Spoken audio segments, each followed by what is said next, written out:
From McKinsey's business building practice, Leap, I'm Andrew Roth, and welcome to The Venture, a series featuring conversations with legendary venture builders about how to design, launch, and scale new businesses. In each episode, we cut through the noise to bring practical advice on how leaders can build successful businesses from scratch. Cardiovascular disease remains the number one killer in every developed country, but only 1 in 10 U.S. patients with severe heart ailments receive treatment in 2022. Ignite, a healthcare startup, has ambitious plans to dramatically improve treatment of heart disease by harnessing the power of AI and big data to identify patients who fell through the cracks after being diagnosed. Ignite was spun out from Edwards Lifesciences, a California-based medical technology company, in early 2021. Ignite's digital platform, CardioCare, steadily gained acceptance among clinicians, physicians, and hospitals as the industry rapidly adopted new technology during the pandemic. Don Bobo, corporate vice president at Edwards, and Joel Portice, president and CEO of Ignite, sat down with me to discuss CardioCare platform, the relationship between Ignite and Edwards, and the life-saving capabilities of AI and big data. Hi, Don, Joel, welcome to the show. Looking forward to this conversation. Thank you. Thanks, Andrew. So I'm specifically very excited about this episode for two reasons. One is I believe our first show will go deep on health and healthcare in general. And number two is your business now has got an artificial intelligence aspect to it. Beyond ChatGPT, we can talk about what you're doing in AI from a healthcare perspective. I'd like to start off with the origin story of Ignite and how it evolved and spun out of Edwards Lifesciences. And maybe, Don, share a little bit about the backstory. And for our audience, specifically, they're interested in those initial tough decisions you had to make on keeping it within Edwards or spinning it out, and maybe set the stage for us as well on the problem statement. Maybe I'll start with just a little bit of background on Edwards Lifesciences. We're a company that's very focused on the structural heart business, and we've got a number of elegant innovations that allow you to repair or replace heart valves using a catheter. So you avoid cardiac surgery. It's turned out to be a very compelling therapy for so many patients. And as we have developed those products and we spend our time running clinical trials and commercializing the products, we began to ask questions and be curious about the patient journey. Because what we discovered is so many patients that have the disease we treat weren't aware that they had the disease, weren't aware that they were a candidate for treatment, and didn't know about these new innovative therapies. So we actually commissioned an effort in my strategy team to look at the patient journey, where you go back over 3 years and you take apart patients who develop symptoms, they get detected or not, they get diagnosed or not. And we realized that 2/3 of the patients that had severe disease ended up we called stuck in Middle Earth. They had had a diagnosis, but they weren't actively being moved to the next phase of the treatment decision and ending up at the heart team.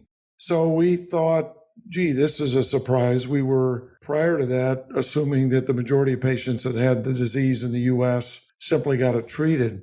And as we began to unpack the different frictions in that process, we identified a number of, at the time, very surprising learnings.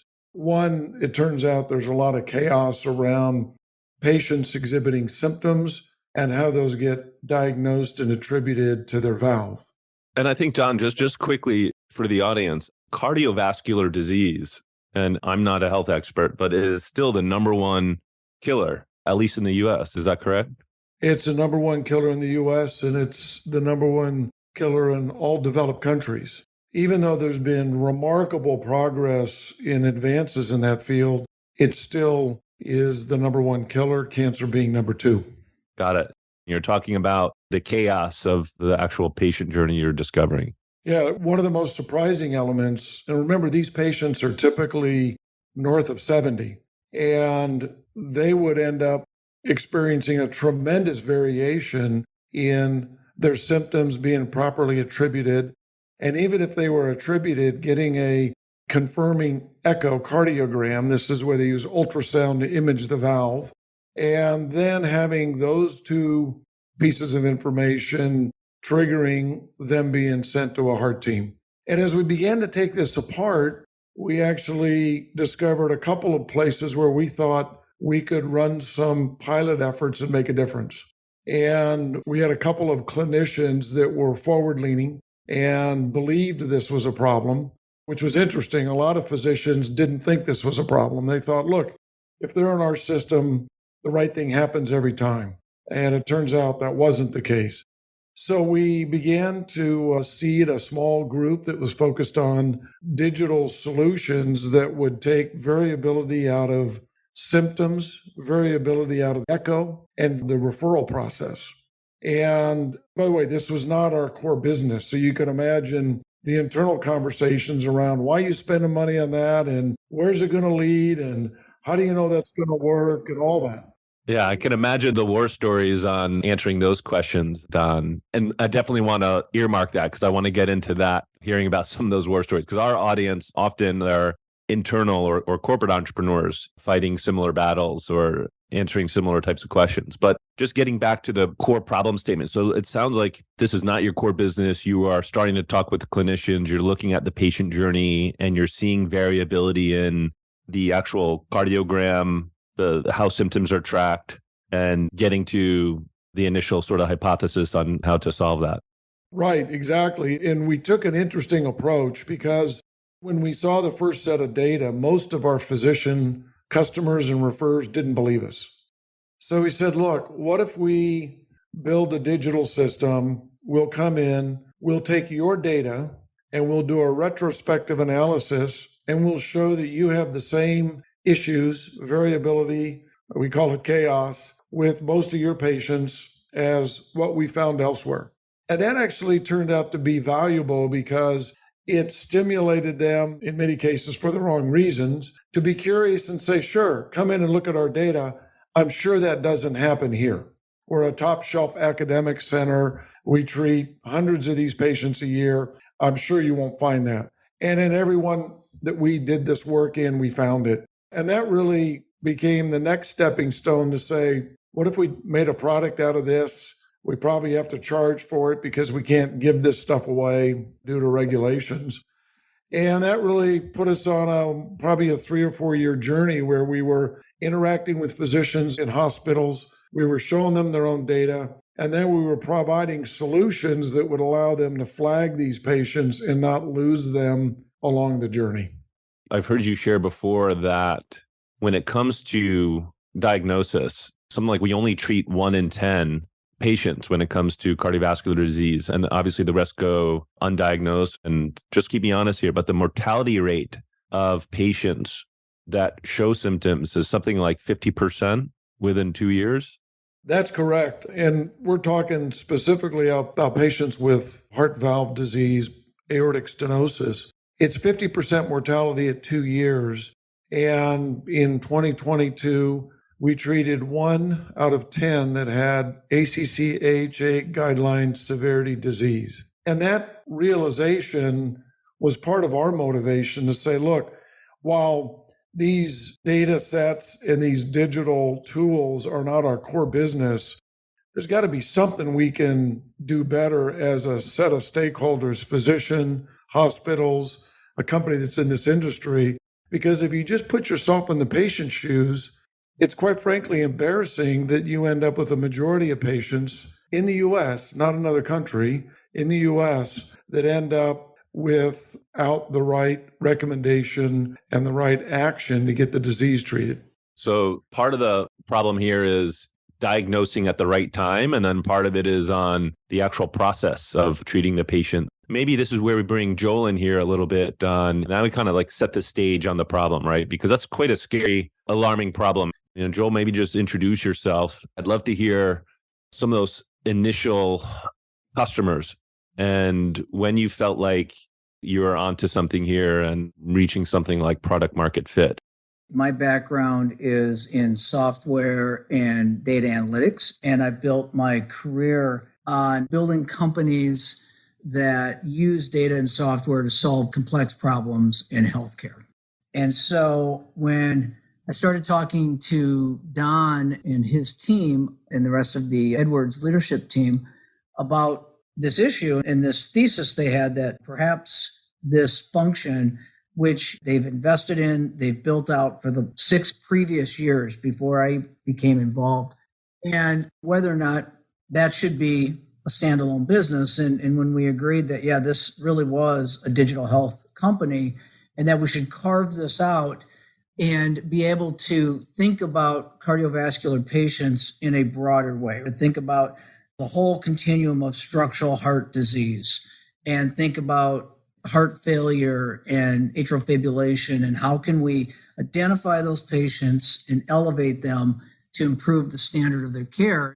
It was, I thought, a wonderful fit. It had the foundation of a great solution. And the thesis that Don and his team had was that it's done well within the walls of Edwards. How much better could it do outside as an independent, autonomous organization? And so with the idea that we would be able to run faster, we'd be more nimble, we wouldn't be competing, like you said earlier, with the corporate entrepreneurs who are competing with other priorities within an organization. We really were going to control our own destiny. And really a big credit to the Edwards leadership team who do not interfere with the business, who keep us at arm's length, really treat us as a separate independent entity so that we can go solve these problems for all of cardiovascular. So we spun the business out, Andrew, in February 2021. The business had been around, had customers, had revenue, had a product. We did the entire development of the corporation and the organization during the pandemic. A lot of these meetings that we had were all done virtually. And it was interesting because the pandemic really caused, from my perspective, an accelerated adoption of technology in healthcare, resulting in what I thought was a paradigm shift where hospitals and device companies have put technology investments at the forefront of their strategic initiatives over the next 3 to 5 years. And so Ignite has positioned itself to be at the intersection of healthcare and technology, where we're really able to use this proprietary technology to really transform care delivery in the communities that we serve. It's clear what the problem is, misdiagnosing people with cardiovascular disease and then treating them in a way that gets them to a positive outcome. I would love to hear how cardio care solves the problem. Think of us as a artificial intelligence, big data solution. And we really solve 3 essential problems. So the company is Ignite and the digital platform is cardio care.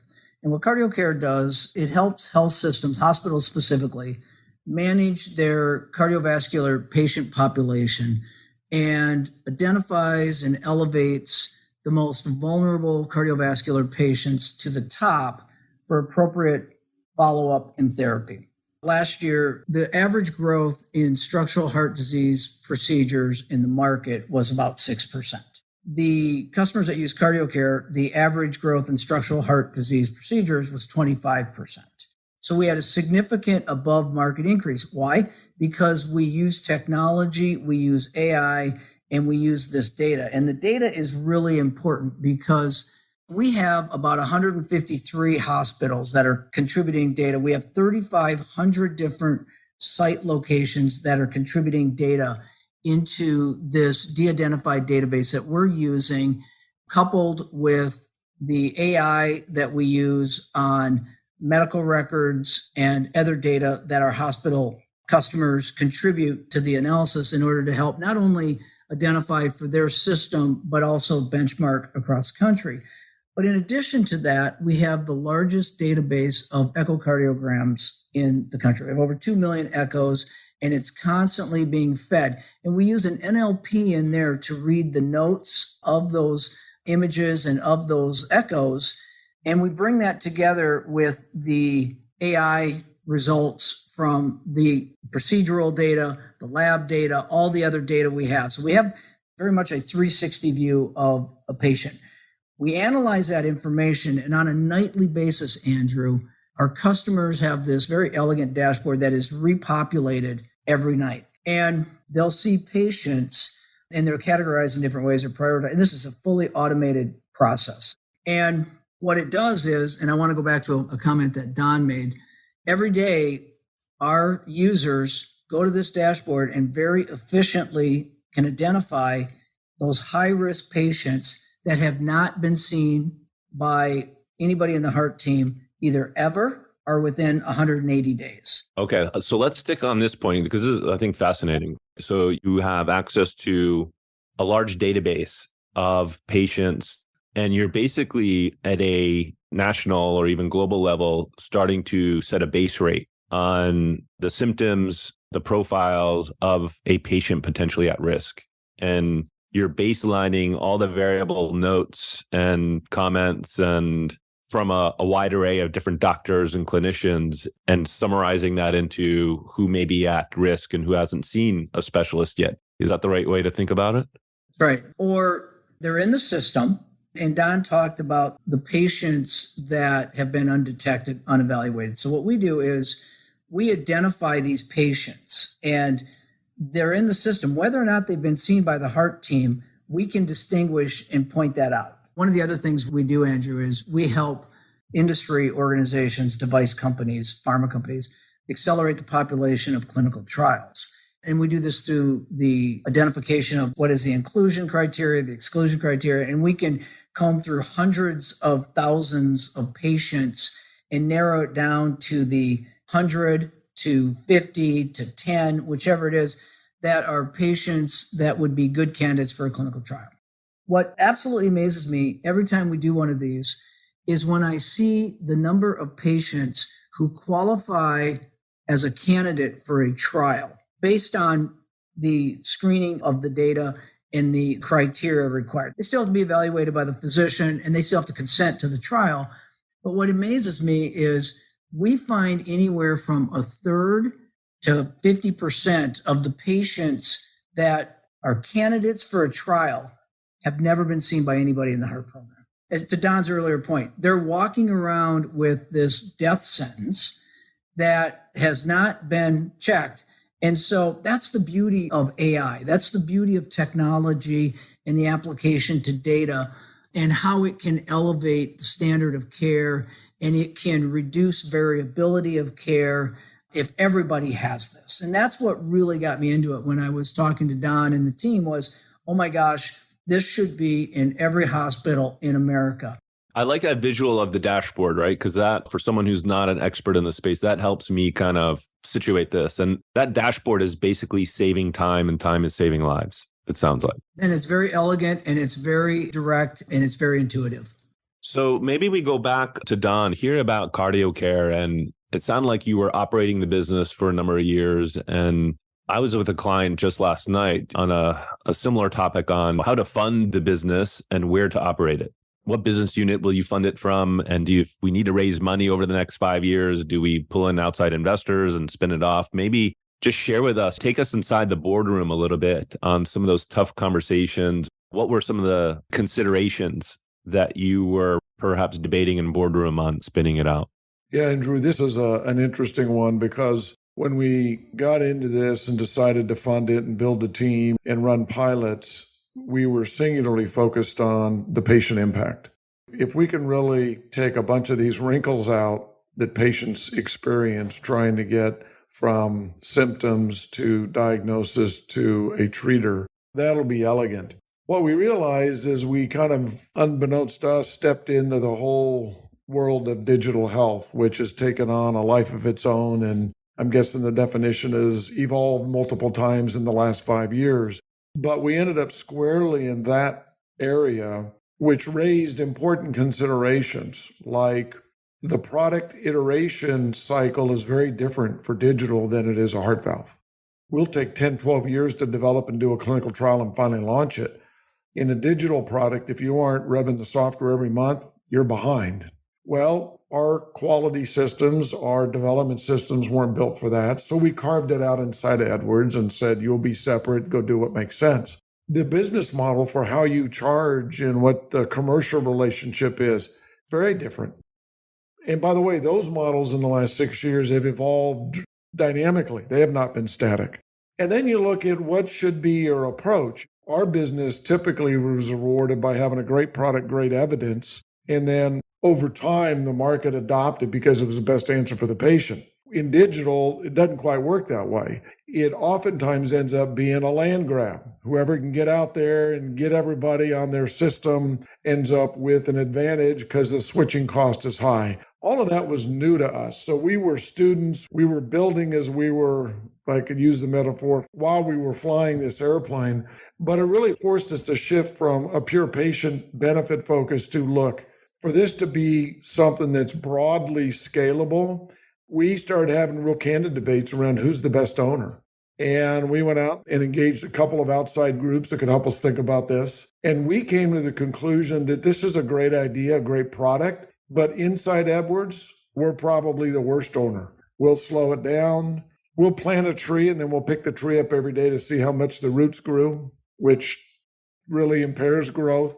So we came to the hard decision that, you know what, we ought to put this outside. We're willing to fund most of it, but let them go. Let them go be a digital innovator. Let them go work with customers. Let them go run a business model, run their team, run the business processes so that it's tailored for a digital health company and not a big implant company. And we'll take a couple of board seats, we'll fund it, but we're going to intentionally separate it from all of the Edwards governance system structure. And that was a journey. A couple of us, myself, the CEO and the CFO got convinced, but then we had to go to the board. And they were excited about what this could do for patients and indirectly for the penetration of these therapies in a very needy population. Being able to make that decision to spin it out, to help it grow, is not an easy one. So maybe, Joel, share a little bit about where you are in that journey. And so for our audience, especially for our clients, there's no lack of incumbents launching new businesses or even spinning out new businesses. There is a lack of product market fit and scale. So we'd love to hear where you're at on the journey now when it comes to scale and how you think of the business from your background as being an expert in software. Yeah, so I would advise anyone to never launch a business during a pandemic, especially a healthcare pandemic. You might want to reconsider that. But in all seriousness, clearly, Andrew, that has been one of the biggest headwinds is hospitals have been under tremendous financial pressure over the last few years. And we're certainly seeing them coming out of this, and we're sensitive to their operating expense pressures. Having said that, we've tried a couple different models, sales models, and we've made a couple of adjustments. But what we know is that the proposition of the platform is extremely compelling. And the biggest group of evangelists that we have in the marketplace are the clinicians. And it's the clinicians, it's their nurse navigators, it's the folks that work daily with patients. But I really want to call out the clinicians because these individuals recognize how this enhances their practice. So then it gets into what's the right economic arrangement so that you can't give it away because it's very valuable. So it's finding that right price point. It's being able to work with your hospital customers.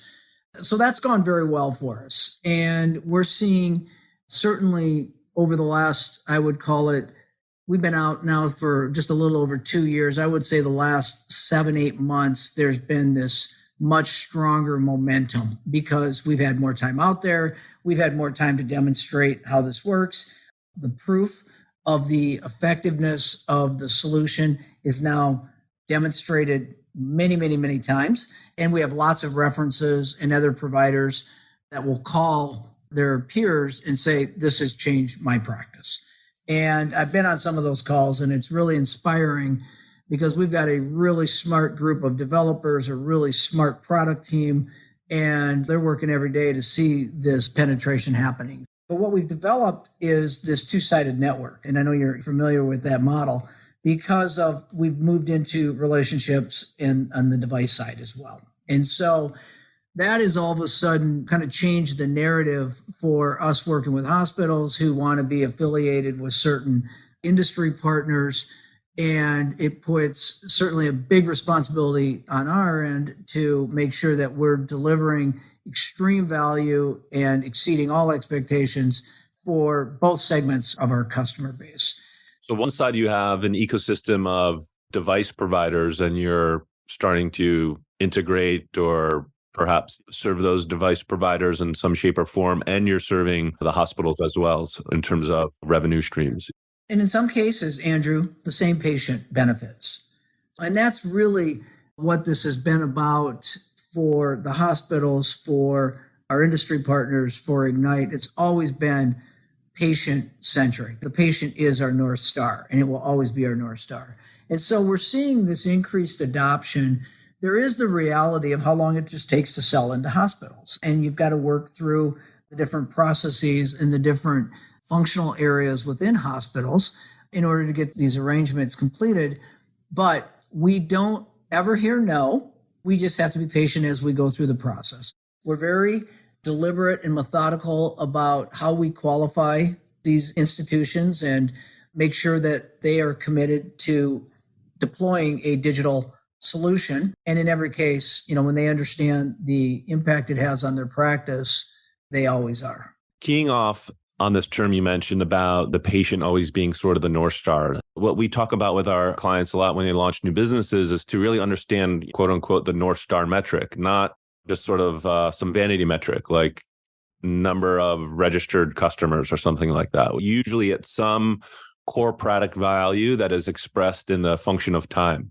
So I'm just curious, what is that for you? Going back to the hospital and the dashboard visual, is it we set up cardio care within X number of months and we get a snapshot of Y% of patients that we could put on a better path to a positive outcome? Yeah, we see that all the time. And we see that with all of our customers. So when we go into our customer sites, we have what I think are, frankly, are four distinctive qualities of our business, right? So we've got that patient as our North Star. And then around that is we have this workflow integration, right? So we're integrated into the workflow, which is part of the automated and systematic approach to identify the patients, elevate the patients, show the patients in this very highly efficient, easy to use tool. We've got this massive data set that's very unique because what we've found, Andrew, and I'm sure you can appreciate this, that you can't detect with the same level of precision if you're just looking at EMR data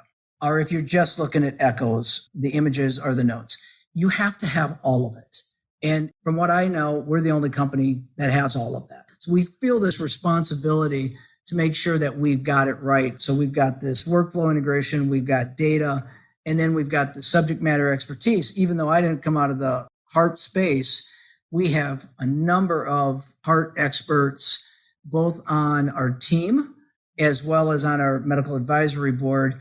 And then we're just committed and we're devoted to this speed to market of innovation. And so we do that, and that allows us then to identify the patients, elevate those patients. In fact, there's an example where we looked at a smattering of 25 different sites, and across these 25 different sites found about 3,000 patients that had not seen their heart specialist within 180 days.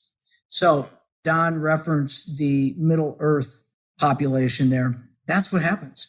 And what we think will happen is when we're looking at what will be different points of care and sites of care for these patients as we go forward. And so we're kind of looking at that too. And how does this platform transition to some of these other new sites of care to treat these patients? And we think that that's going to be important as we think about how we go after all of these patients, right? We don't want to just find the very, very sick. We want to find the ones that have moderate or moderate to severe, because what all the data is showing is that those individuals have the same mortality rate, but are half as likely to be treated because they're moderate or moderate to severe.